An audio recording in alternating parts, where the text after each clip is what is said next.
หมูตอนนี้เครื่องกำลังสตาร์ทแล้วเด้อนากำลังจะบินแล้ว เห็นไหมเดี๋ยวเจอกันอีก10 นาทีไม่ถึงอีก2 ชั่วโมงนะหมูเดี๋ยวเจอกันดูเครื่องกำลังจะติดแล้ว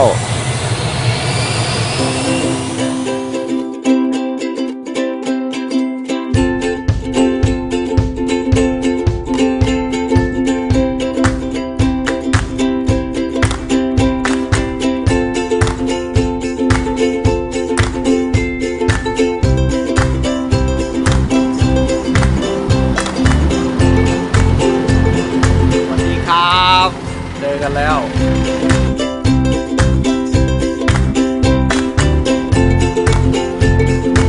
เชียงใหม่แล้ว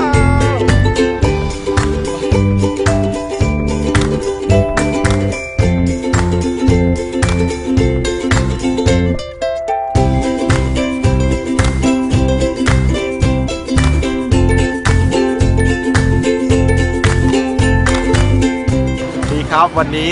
14 กุมภานะครับวันวาเลนไทน์เดี๋ยวเรามีเซอร์ไพรส์เพราะยังไม่ได้บอกแฟนเลยแอบมาแล้วเนี่ยแอบมาเดี๋ยวไปเจอกันบ้านเขากาดกล้องเดี๋ยวเตรียมตัวพบกันไปเลย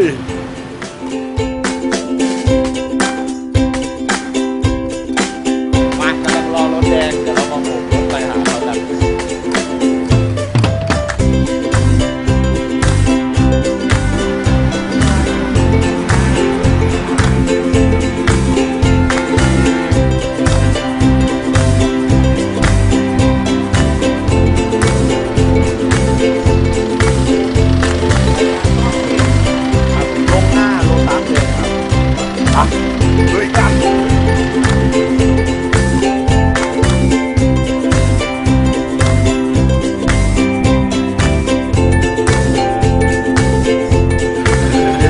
ทำไงเขาจะอยู่บ้านไหมถ้าเขาไม่อยู่ที่เราฟังเลยนะ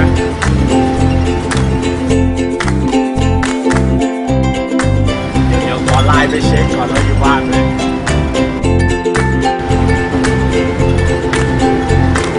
อยู่บ้านไหม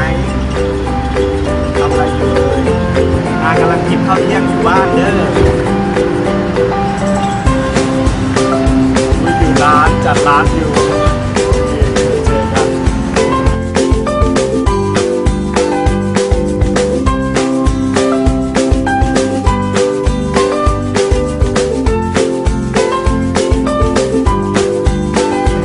วันนี้ถึงเชียงใหม่แล้วตอนนี้จะไปหาแฟนครับฮัลโหลฮัลโหลเนี่ยใกล้ถึงแล้วไม่รู้เขาจะทำอะไรอยู่เดี๋ยวเราลุยดูเลย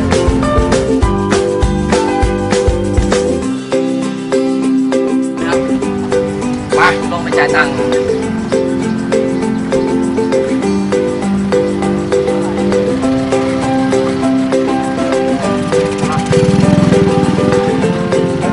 ครับไปดูกัน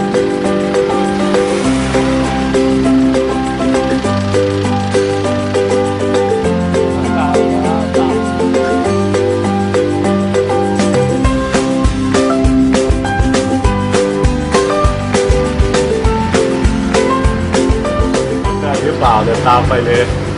ตื่นเต้นนะพี่ลุยเลยป่ะลุยเลยไหม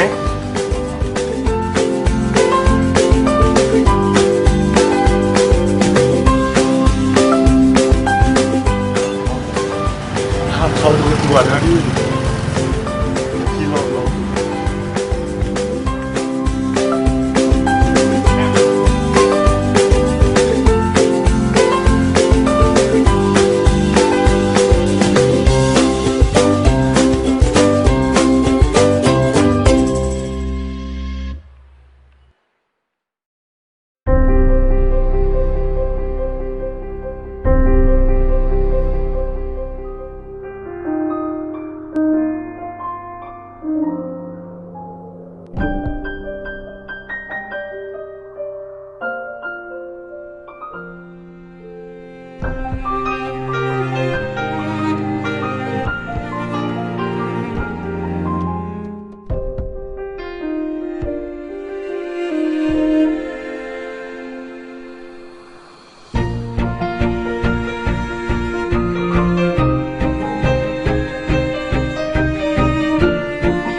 ครับ ความรู้สึกเป็นไงบ้างพี่ ไม่รู้อ่ะบอกไม่ถูกขออย่าให้เขาปฏิเสธเนาะ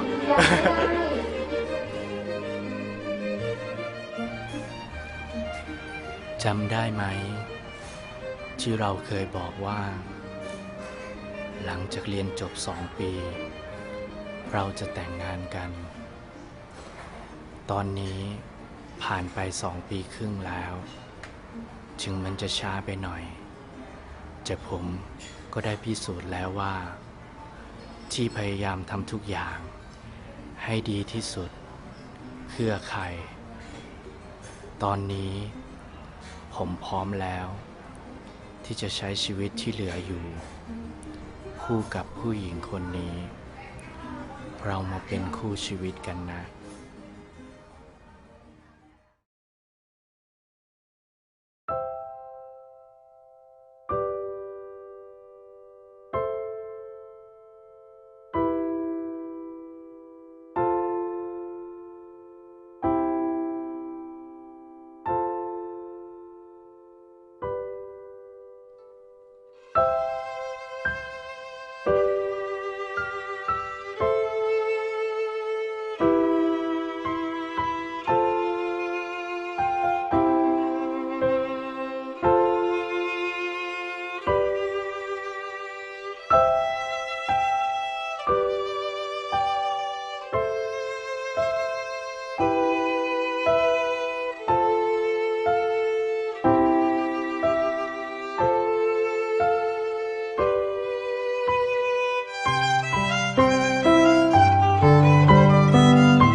เธอ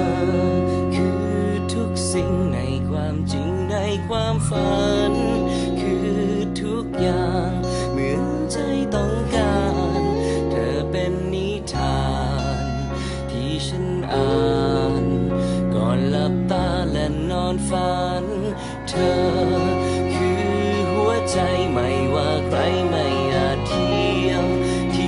บเท่าเธอฉันโชคดีที่เจอได้ตกหลุมรักเธอ ได้มีเธอเคียงข้างกัน คงจะมีเพียงเธอทำให้โลกนั้นหยุดหมุนเพียงเธอสบตาฉัน คงจะมีเพียงเธอที่หยุดหัวใจของฉันไว้ตรงนี้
ฉันอยู่ตรงนี้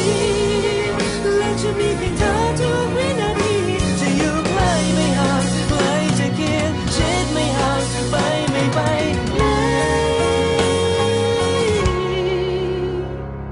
เธอเพียงคนเดียวและเพียงเธอที่ต้องการฉันจะทำทุกทางด้วยวิญญาณและหัวใจ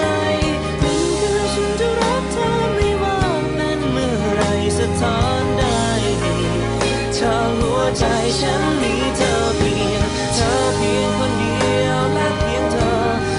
อที่รอฉันขอภาวนาต่อหน้าฟ้าแสนไกลนั่นคือฉันจะรักเธอไม่ว่าเป็นเมื่อไรสถานใดเกิดชาติไหนฉันมีเธอเพียงคนเดียว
เรามีคู่รักนะคะ2 ท่านค่ะเดี๋ยวเรียนเชิญค่ะตัวสเตจเราเลยนะคะความรู้สึกกันนิดนึงนะคะว่าคิดยังไงแล้วเจ้าสาวว่าที่เจ้าสาวของเราเนี่ยมีความรู้สึกไงแล้วตอบตกลงหรือเปล่านะคะเดี๋ยวเรามาสัมภาษณ์กันนิดนึงนะคะเดินทางมาจากประเทศลาวขอพูดคำว่าสบายดีสบายดีนะคะผมชื่อว่านาครับค่ะพี่นานะคะวันนี้พี่นามาขอคุณนาน่าค่ะคุณนามาขอคุณนาน่าแต่งงานใช่ไหมคะรู้สึกยังไงบ้างคะเจ้าบ่าวก่อนว่าที่เจ้าบ่าวก็เราคบกันมา6 ปีเนาะสิ่งที่เขาแบบว่าปรารถนามาตลอดคืออยากมีวันนี้แต่ผมก็ไม่นึกว่ามันจะมาถึงแบบว่า6 ปีการเดินทางของเราตอนแรกเหมือนจะนานแต่อยู่ดีๆก็มาถึงนะตอนนี้ผมพร้อมแล้วครับให้คุณนาน่าพูดนิดหนึ่งนะคะว่ารู้สึกยังไงบ้างวันนี้รู้สึกเซอร์ไพรส์ที่สุดเพราะว่าไม่คิดว่าจะมีวันนี้จริงเพราะว่าเราสนิทกันมากค่ะมากจนบอกว่าติดกันตลอดไม่รู้ว่าจะมีแบบมาเซอร์ไพรส์โมเมนต์แบบนี้ใช่ไหมคะค่ะแล้วตกลงหรือยังคะเนี่ยตกลงแล้วนะคะเดี๋ยวเราจะให้คู่รักทั้ง2 ท่านของเรานะคะให้คล้องกุญแจรักนะคะเป็นสัญญารักนะคะ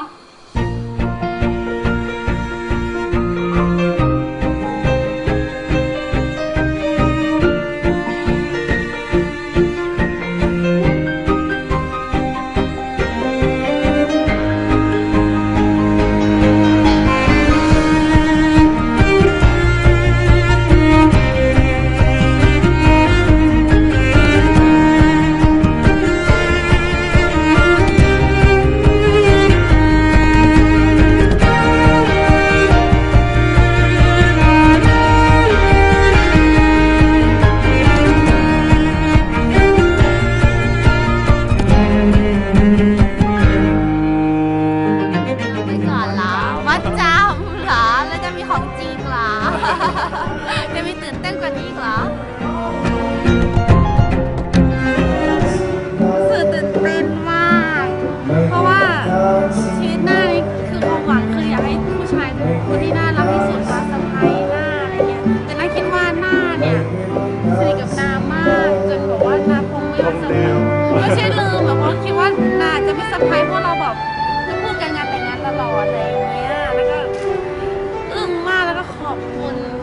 อบคุณน้ำมากในชีวิตน่าคิดว่าน่า